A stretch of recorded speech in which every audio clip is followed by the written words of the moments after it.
ngayon at magkailanman. Ang tatalakayin natin ngayon ay tungkol sa interaksyonal. Ano nga ba ang interaksyonal? Ang interaksyonal ito ay isa sa pitong mga gampanin ng wika. Ang halimbawa nito ay ang pagbati at pagmano. Gaya nito.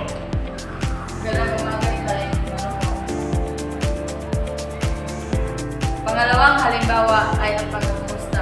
Gaya nito. Uy, pre, at tagal natin hindi na kita. Ay, kagagaling ko lang, galing pick up to. Kumusta ka na? Ilang, saan ka nakakagdala na yan? Sa Dubai. Ang pangatlo at pangapat na halimbawa ay ang pagkiro at pihap. Gaya nito. Parang ganun pa rin ah. PBB pa rin ah. Ay, tama pare. May nakuha ko. Galing sa kaibigan ko, linog. Para sa iyo daw. Hindi na balik to pare. Galing sa kaibigan ko pare. Binigay niya sa akin para ibigay ko sa iyo. Salamat pare.